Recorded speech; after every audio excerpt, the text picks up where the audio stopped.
The public meeting going to happen in the evening, Vijay Berry. So I will hand over this to Pawan Keraji.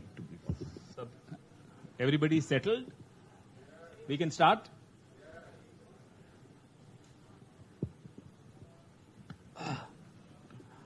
So Hindi, English, both? As long as you don't ask me to say it in Telugu. Thank you. Both. Okay, both. So friends, yesterday we had a very long, fruitful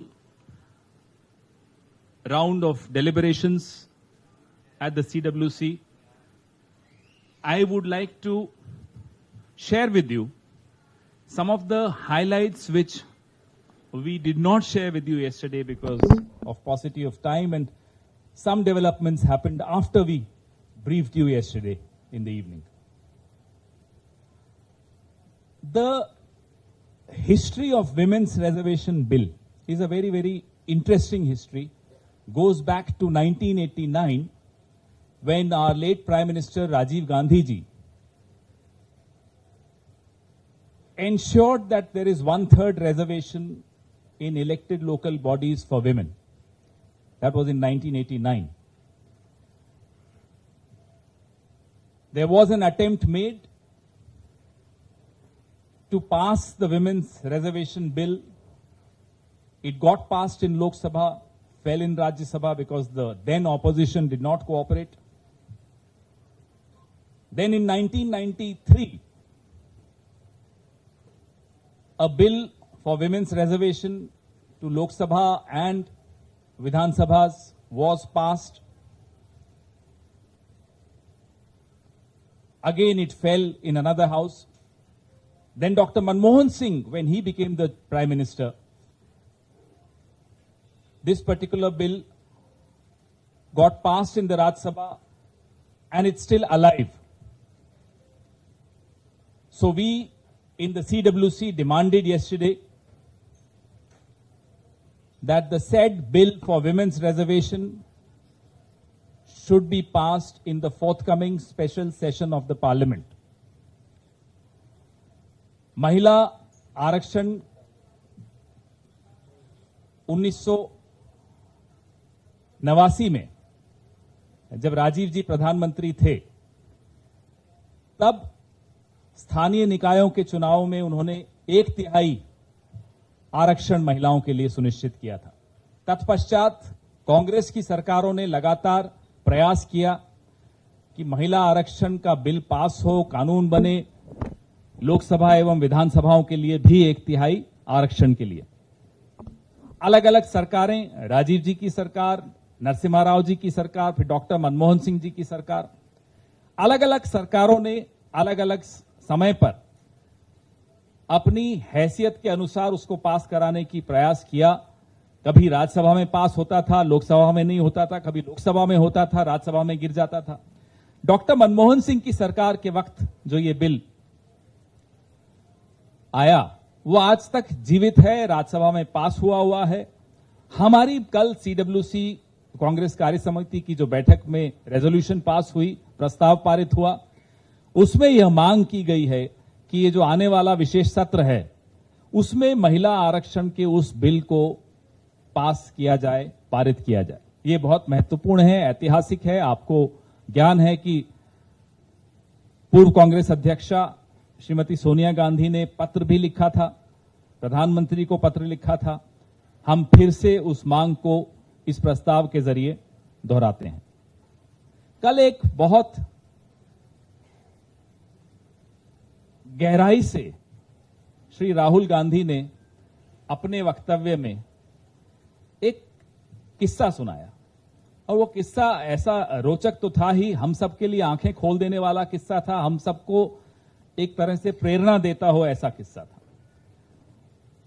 उन्होंने बताया कि उन्होंने खड़गे साहब से पूछा कि खड़गे साहब, आपने कांग्रेस को ही क्यों चुना? जब आप एक नौजवान थे, आपने कांग्रेस पार्टी का दामन क्यों थामा? और भी कई ऑप्शंस थे उस वक्त। तो खड़गे साहब ने जो जवाब दिया कि नौजवान था मैं, और जो मुझे लगा उस वक्त, पूरी कांग्रेस इंदिरा जी के खिलाफ, पूरी कांग्रेस छोड़कर कांग्रेस ओ में चली गई थी, क्योंकि जो इंदिरा जी ने सुधार लाने की चेष्टा की थी, उसके रिएक्शन में जो हुआ था, तो खड़गे साहब को लगा कि गरीब की बात, पिछड़ों की बात, शोषितों की बात सिर्फ कांग्रेस ही कर सकती है, और एक इंस्टिंक्टिवली लगा उनको, और उन्होंने कांग्रेस ज्वाइन की। नवंबर ऑफ 1969 वो ब्लॉक प्रेसिडेंट बने, ब्लॉक कांग्रेस कमेटी के प्रेसिडेंट बने। फिर की यात्रा तो आप सबके सामने है उनकी। Yesterday, Mr. Rahul Gandhi, in his remarks, cited a very interesting, a very thought-provoking, a very profound conversation which he had with Mr. Mallikarjun Kharge at some point. So he narrated that conversation, and I'd like to share that conversation with you. He asked Mr. Kharge as to why did Mr. Kharge opt for the Congress party as a young man in 1969 when he joined the Congress party. So Mr. Kharge's response was very interesting. Mr. Kharge told him that the entire Congress party had left the Congress party and joined Congress O, reacting against the reforms brought by Indira Ji. Those are very radical reforms. So Mr. Kharge instinctively as a young man felt that the Congress party is the only party which genuinely thinks of the poor, of the backwards, of the exploited sections of society. And in retrospect, he was proved right. This, I'm talking of November 1969. So it was a fascinating journey down memory lane of how a young man in the late 60s thought about the Congress party. ये किस्सा जब राहुल जी सुना रहे थे, इसके पीछे एक मकसद था जो हमें बाद में समझ में आया। राहुल जी ने हम सबको बड़े स्पष्ट तौर पे पूछा कि विचारधारा की स्पष्टता आपके दिमाग में है या नहीं है। Congress party organisation based party नहीं है, ये राहुल जी के शब्द थे। कांग्रेस पार्टी एक मूवमेंट है जिसके पास एक ऑर्गेनाइजेशन भी है। The movement drives the organisation, it is not the organisation which drives the movement. That's the fundamental difference between the Congress party and other parties in India. Movement Rahul ji के शब्दों में 3 महीने की हो सकती है, 4 महीने की हो सकती है, 5 महीने की हो सकती है, लेकिन एक मकसद होता है, एक आंदोलन होता है। उस रास्ते पे जब चलते हैं, लोग जुड़ते चले जाते हैं और कारवां बढ़ता चला जाता है, जैसे कि आजादी का आंदोलन हो। भारत जोड़ो यात्रा राहुल जी का एक ऐसा प्रयास था कि कांग्रेस को फिर से अपने आंदोलन की जड़ों में ले जाने का, और उस यात्रा ने न केवल कांग्रेस को अपनी जड़ों का स्मरण दिलवाया, कांग्रेस के कार्यकर्ताओं, कांग्रेस के शुभचिंतकों के भीतर भी एक बात आई, ये असली रास्ता है, ये कांग्रेस का रास्ता है, ये भारत का रास्ता है, ये हिंदुस्तान का रास्ता है, ये इंडिया का रास्ता है। तो वो प्रयास जो भारत जोड़ो यात्रा का है, मैं उसको था नहीं बोलता क्योंकि जारी है, वो कांग्रेस को फिर से आंदोलन के रास्ते पर लाने के लिए था। जो गारंटीज हम अपनी चुनावों में बात करते हैं, अपने मैनिफेस्टोज में बात करते हैं, वो गारंटीज इसी डगर से जो ज्ञान प्राप्त हुआ। भारत माता अलग अलग आवाजों में बात करती है। भारत माता कैसे बात करती है? भारत माता बात करती है सड़क पे चलने वाले महिला, गरीब, अमीर, पुरुष, बुजुर्ग, जवान, इनके माध्यम से भारत माता बात करती है। तो भारत जोड़ो यात्रा के दौरान जो भारत माता की आवाज सुनाई दी, उस आवाज पर आधारित हमारी गारंटीज होती हैं, जो कर्नाटका में आपने देखा और उसका नतीजा भी आपने देखा। तेलंगाना में भी जो आप देखने वाले हैं वही देखने वाले हैं। It is being the essence of Bharat जोड़ो यात्रा is being translated into the guarantees that you saw in Karnataka, that you are going to see in Telangana, that you see elsewhere during elections.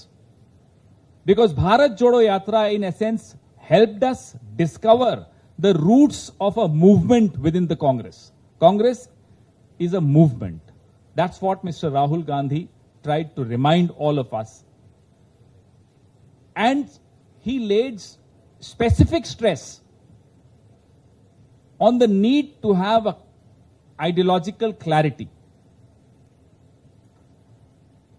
I think all of us emerged from that hall of the CWC in deep thought, with absolute clarity, crystal clarity. He warned us, I must share with you, he warned us against walking into irrelevant traps of the BJP. These are not issues which are relevant to the common man or woman, to any one of us. He asked us to be focused on the actual reason why Congress is in politics, why each one of us is in politics. To ensure that we heed the voice of Bharat Mata, translate that voice into actual issues, into actual, wherever we are in government, into actual policy, and where we are seeking to be in government, into guarantees and promises. So I think the kind of clarity we got yesterday from Mr. Rahul Gandhi is something which, as a party, as workers of the party, we've all been seeking. One great thing that came out of yesterday's deliberations, apart from, of course, the resolutions that we shared with you, was this clarity.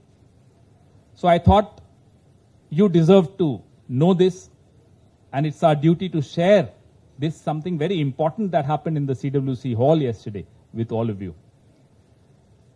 आपके सवाल दोनों भाषाओं में, किसी भी भाषा में. Mike. Because your question should also go to the online.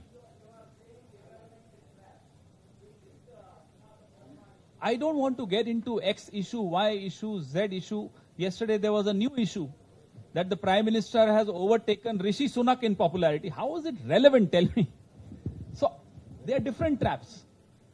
All of us, media, opposition, civil society, intellectuals, all of us run the risk of walking into these traps and shifting our focus away from what is relevant to us as politicians, to you as media persons, and to the people, consumers of media and consumers of our politics.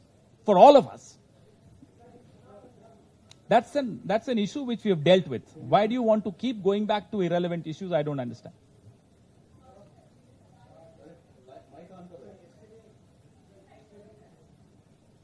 Mike, why do you give up so easily? He has given up. Now you start asking. Yeah. Sir, Pawan sir, आपने कहा कि भारत जोड़ो यात्रा का कल एक discussion हुआ CWC की बैठक में. राहुल गांधी की ओर से कहा गया कि यात्रा नहीं आंदोलन है. तो क्या भारत जोड़ो यात्रा पार्ट 2 को लेकर आप लोगों ने कुछ तैयारी की, और कब तक हम ये जान सकते हैं कि भारत जोड़ो यात्रा शुरू होगी? इस पर चर्चा हुई. भारत जोड़ो भाग 2 की मांग भी कई लोगों ने की, और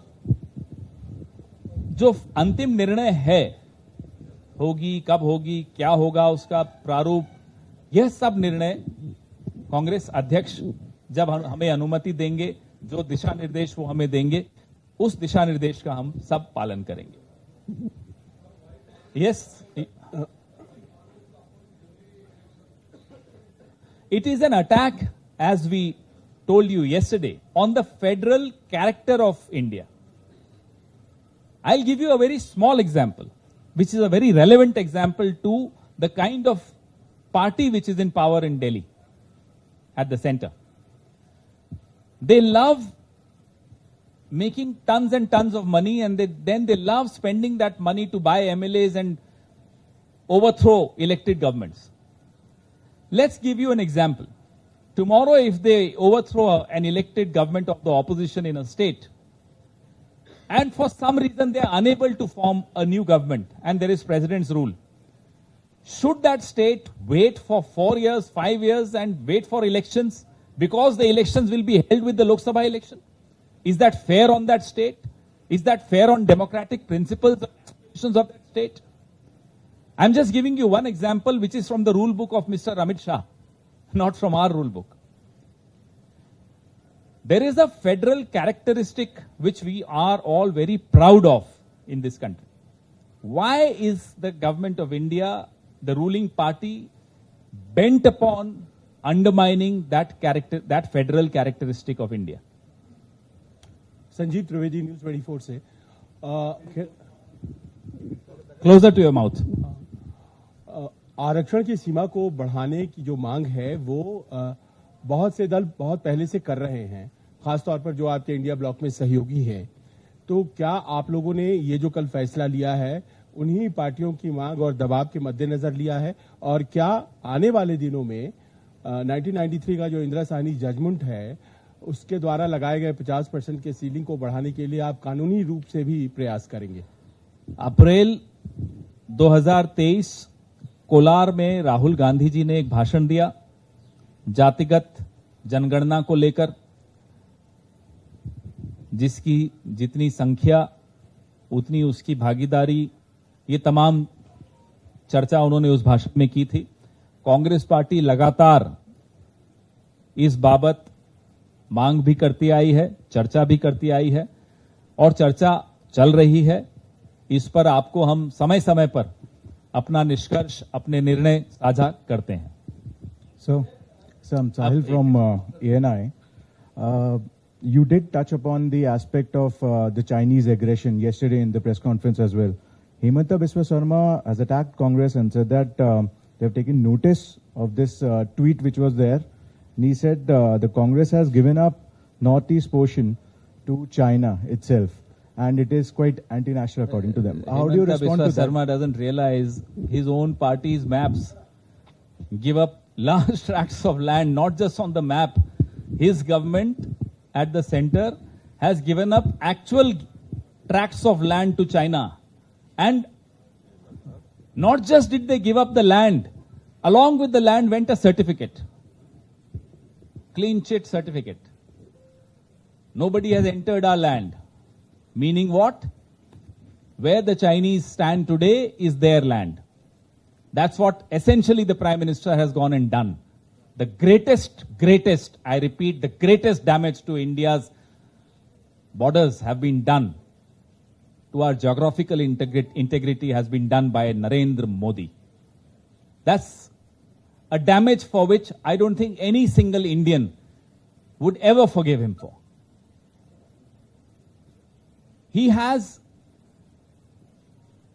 we kept asking him, the status quo ante of April 2020, all the patrolling points where our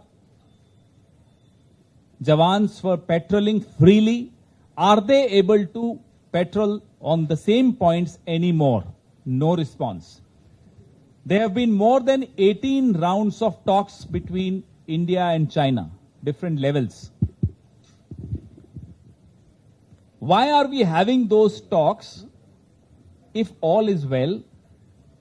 If we are able to patrol on all those points, we ask, why is it that in a conference in Delhi, a very senior police officer in her report clearly mentions the patrolling points where India can no longer go or access?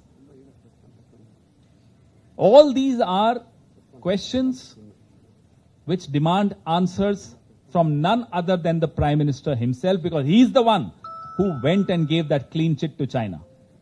Sir.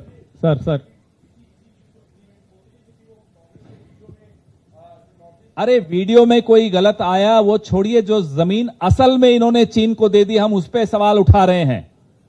ना केवल जमीन दी चीन को, जमीन के साथ साथ एक सर्टिफिकेट भी दे दिया मोदी जी ने कि जमीन भी ले जाओ और ये सर्टिफिकेट भी ले जाओ कि हमारी जमीन पर कोई नहीं घुसा। तो जहां चीन आज खड़ा है, जहां पीएलए आज खड़ा है, वो चीन की जमीन है, ये एक तरह से सर्टिफिकेट दे दिया प्रधानमंत्री ने।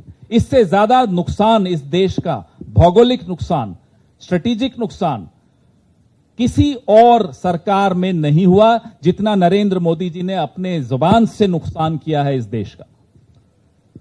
और उस नुकसान की भरपाई नहीं हो पाएगी। जिन पेट्रोलिंग पॉइंट्स पे हम अप्रैल 2020 से पहले पेट्रोल कर पाते थे, गश्त लगा पाते थे, क्या आज वहां हम गश्त लगा पाते हैं?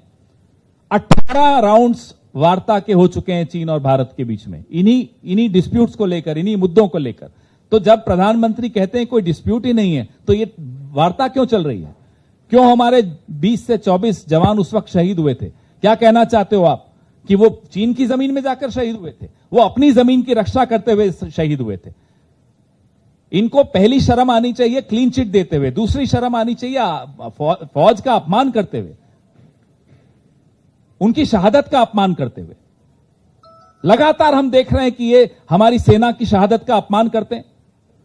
वहां हमारे शहीद हो रहे हैं जवान, चीन से लड़ते हुए, अपनी जमीन बचाते हुए, और प्रधानमंत्री किस मुंह से आकर, किस हैसियत से आकर उनको क्लीन चिट दे देते हैं। परसों कश्मीर में हमारे जवान शहीद हुए और जश्न का माहौल था भारतीय जनता पार्टी में, जश्न चलता रहा। पुलवामा में हमारे शहीद हुए, प्रधानमंत्री की शूटिंग चलती रही, मेकअप कर करके, कपड़े बदल बदल कर, 5 घंटे बाद तक। शर्म नहीं आती इन लोगों को? Sir, this is Kiran Kumar from Prajapaksham. As you said, CWC has resolved regarding women reservation bill to be introduced in ensuing parliament session. Whether there is a demand for reservation within the reservation like OBC and others in the women reservation. Another question. Also, there is another reservation regarding rise of reservation limit for SC, ST and OBC. That should be on par with their population or any other. We've been very clear on both the counts. The first question on reservation for women, the bill which got passed in the Rajya Sabha is very clear about it. There is no dispute and that bill is alive and we just want that bill to be passed. Number two, Rahul Gandhi in his speech in Kolar in April 2023 in Karnataka was very clear about the policies of government, including reservation, has to be in sync with the population, with the numbers, with the actual numbers of different sections. And how do you arrive at those numbers? How do you arrive at those numbers without a caste-based census? Why is the government shying away from caste-based census? That was his question and that was his demand. And that is our demand. Pawan ji, Madhu RTV, Asaduddin Owaisi ने थोड़ी देर पहले comment किया था कि INDI alliance जो है हमारा कोई इन्विटेशन नहीं आया था, उसलिए ज्वाइन नहीं हुए है। फिर भी अभी देश में पॉलिटिकल वैक्यूम है, इंडिया अलायंस को नहीं फुलफिल नहीं कर सकते, उसलिए केसीआर जी से हम लोग अपील करे सो है मायावती, AMIM, केसीआर और दूसरा और रीजनल पार्टीज को मुलाकात करके थर्ड फ्रंट बनाने के लिए कोशिश चल रही है। उसके बाद पे क्या कहें? देखिए, आज हमारा एक भव्य एक रैली होने वाली है। कल और आज 2 दिन से हमारी CWC हैदराबाद में चल रही है। अचानक खबर आती है कि अमित शाह जी महाराष्ट्र का दौरा कैंसिल करके हैदराबाद आएंगे। जाना महाराष्ट्र था, भूल गए, चले आए हैदराबाद। अचानक खबर आती है कि ओवैसी साहब, जिन्होंने हैदराबाद में बहुत अरसे से कोई रैली नहीं की, उन्हें भी इसी दिन रैली करनी है। अचानक खबर आती है BRS को भी रैली करनी है आज ही। तो जुगलबंदी तो आपको सुनाई दे रही है। You can hear the duet going on. All 3 have come together. तीनों इकट्ठे आ गए। क्यों? क्योंकि कांग्रेस तेलंगाना में CWC की बैठक कर रही है और लाखों की रैली को आज शाम को एड्रेस करने वाली। घबराहट देखिए, और जब इंसान घबरा जाता है ना, तो उसका असली चरित्र और असली चेहरा सबके सामने आ जाता है। तीनों घबराए हुए हैं, तीनों का असलियत सामने आ गई कि तीनों मिले हुए हैं।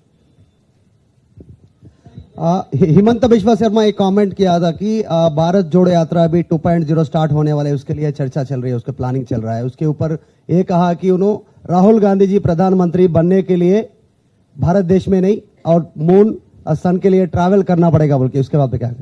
हिमंता बिस्वा शर्मा को मैं आपको कल भी कहा था, माफ कर दो, परेशान आदमी है, रात को सो नहीं पाते।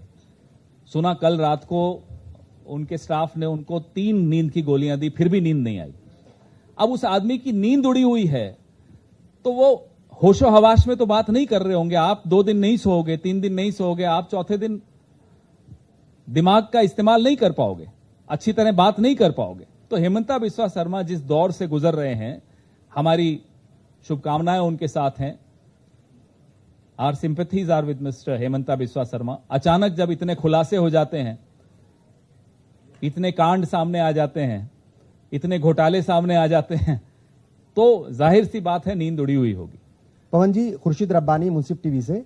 मेरा सवाल यह है कि कल जो मेंबर पार्लियामेंट है राज्यसभा नासिर हुसैन साहब, उन्होंने कुछ मुस्लिम इश्यूज को लेकर के बात रखी, माइनॉरिटी से जुड़े इश्यूज को लेकर के बात रखी कि कैसे जिन प्रदेशों में, जिन राज्यों में मुस्लिम जो वोटर्स हैं या जो मुस्लिम कम्युनिटी है वो पार्टी से छिटक गई है, उसको कैसे नजदीक लाया जाए। दूसरी बात यह कि बहुत सारे इश्यूज के ऊपर कांग्रेस पार्टी भी मुसलमानों से जुड़े इश्यूज पर खामोशी इख्तियार कर लेती है और ऐसा कई बार देखने को मिला। ये आम लोगों के बीच में भी ये चर्चा रहती है, चाहे नासिर जुनैद का मामला हो तो प्रियंका और राहुल गांधी की तरफ से कोई ट्वीट नहीं हुआ, कोई बात नहीं कही गई, तो वो नाराजगी एक तरीके से उन्होंने कल रखी वहां पर CWC की उसमें मीटिंग में। तो क्या क्या बातें हुई हैं? मैंने नहीं, और क्या मेरी जानकारी में ये नहीं था, क्योंकि मैं जब हॉल में था तब मैंने ये नहीं सुना। हो सकता है मैं आपके बीच में आ गया हूं तब बात हुई हो, लेकिन मेरी जानकारी में ऐसा नहीं है कि उन्होंने ऐसा क्या कहा क्या नहीं कहा। तो जब जानकारी नहीं हो तो नहीं बोलना चाहिए। रही बात मुद्दों की, कांग्रेस पार्टी इस देश के हर वर्ग की चिंता करती हुई पार्टी, इकलौती ऐसी पार्टी है जो हर वर्ग के लिए चिंता करती है, उनके मुद्दे उठाती है, उनके मसाइल पे अपनी बात रखती है। कोई और पार्टी आपको नहीं मिलेगी। कोई किसी जाति की पार्टी है, कोई किसी धर्म की पार्टी है, एक ही पार्टी है जो संविधान के आधार पर पूरे देश के हर वर्ग की पार्टी है। पवन जी, रवि त्रिपाठी हूँ, इधर रवि त्रिपाठी जी न्यूज से। मेरा सवाल है कि कुछ पत्रकारों के खिलाफ आपने एक सवर्ण अवज्ञा आंदोलन कर रखा है, सवर्ण अवज्ञा आंदोलन है ये। नीतीश कुमार आपके गठबंधन के बड़े नेता, वो कह रहे हैं कि मुझे इस बारे में कोई जानकारी नहीं है, क्योंकि आपके घटक दल भी, और वो कह रहे हैं कि पत्रकारों को निष्पक्ष छोड़ा जाना चाहिए ताकि वो अपने विचार को खुल कर लिख सकें। उनकी पार्टी के सदस्य हैं हमारी इस कमेटी में और सबसे सर्वसम्मति से ही निर्णय लिया गया। आप लोगों ने नीतीश जी से किस तरह से सवाल पूछा, आप लोग बड़े काबिल लोग हो, हमें नहीं मालूम किस तरह से सवाल पूछा होगा, तो उसके विषय में मैं क्या बोलूं, लेकिन सर्वसम्मति से यह निर्णय लिया गया। सर, एक और सवाल है, सनातन धर्म को लेकर सावधान रहने की जरूरत है क्या? कल कुछ मुख्यमंत्रियों ने इस पे सारी बात हो गई। हमने आपको स्पष्ट तौर पे कहा कि इस तरह के मुद्दों पर ना आपको जाना चाहिए ना हमें जाना चाहिए, जो असली मुद्दों से ध्यान इस देश का बांटने की कोशिश कर रही है। यही तो हमारा संघर्ष है। और संघर्ष क्या है? Sir, in Andhra Pradesh on cabinet decision basis, Chandrababu Naidu arrested. What is the Congress stand, sir? What is the Congress stand on Chandrababu Naidu arrest, sir? Yes. Sorry, can you repeat the question? Sir, in Andhra Pradesh on cabinet decision basis, Chandrababu Naidu arrested, ex-CM. What is the Congress stand on this? We were very clear even yesterday. Our CLP leader in Telangana immediately issued a statement condemning it. I don't think we need to keep revisiting this. I have no information. I only got this information from you yesterday and today. We have no official information of this.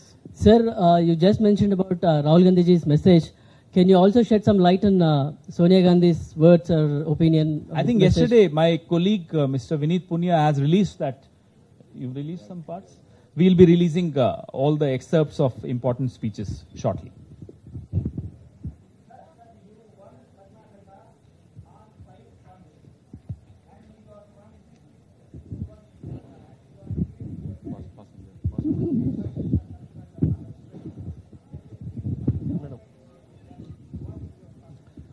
I don't know where is this feeling. This feeling is not amongst our voters. This feeling is not amongst the people of Karnataka, people of Rajasthan, people of Chhattisgarh, people of Himachal. There is no such feeling. So this feeling is a feeling which is a mythical, artificial feeling in the minds of the BJP, and they are trying to muddy the waters. People of India know that if at all there is a party which knows financial management, which knows how to reprioritize schemes, it is the Congress party.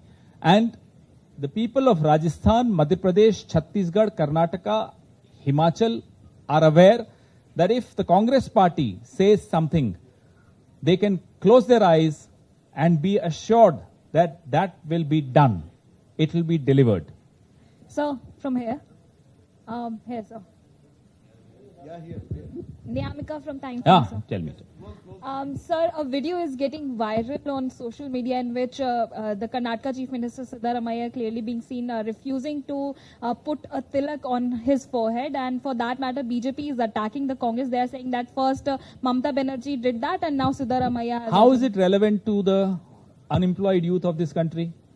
How is it relevant to the person who is unable to have 3 meals in a day?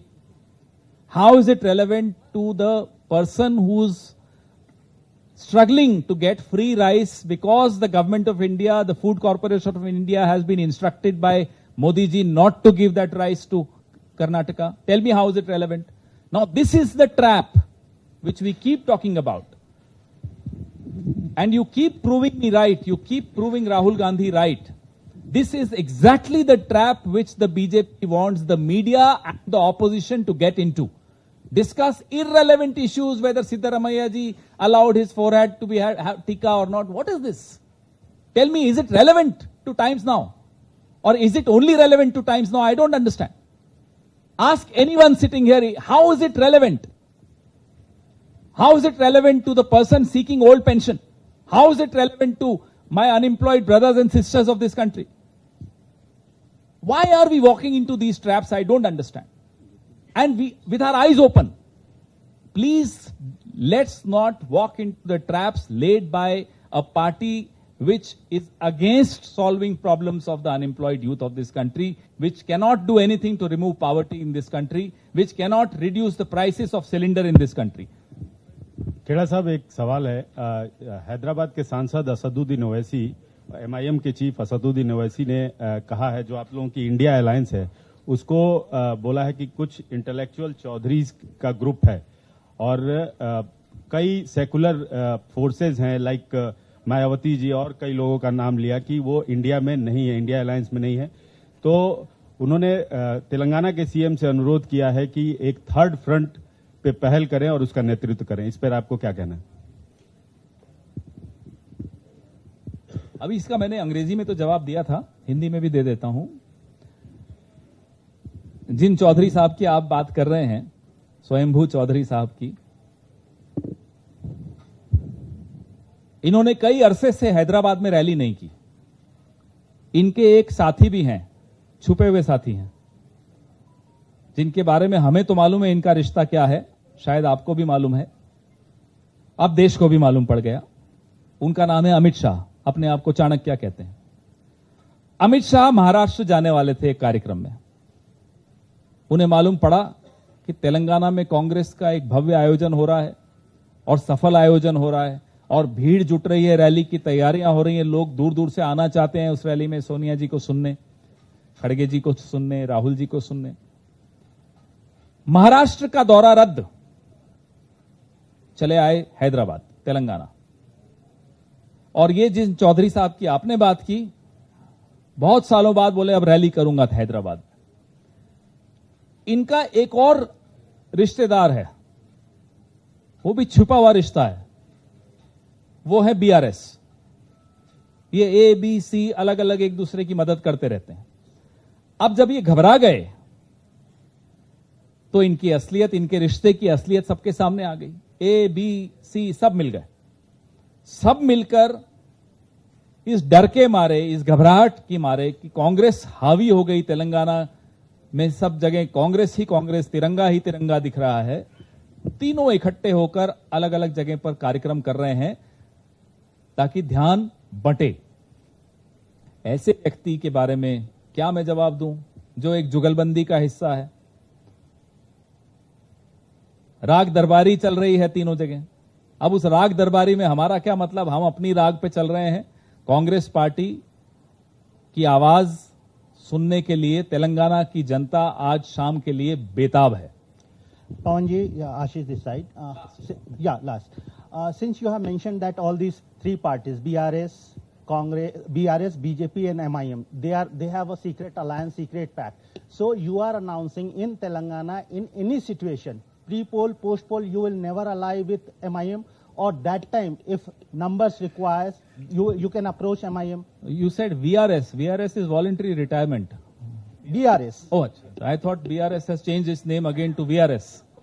It's BRS, sir. It will be VRS soon. So my direct question we is are that- absolutely confident of forming the government on our own in Telangana. There is no question of any alliance with any of these people that you've mentioned. No chance, no alliance. No need, no chance, no requirement. Therefore, no possibility. Thank you. Dhanyawad. Thank you. I hope you are enjoying your tea, coffee. Thank you.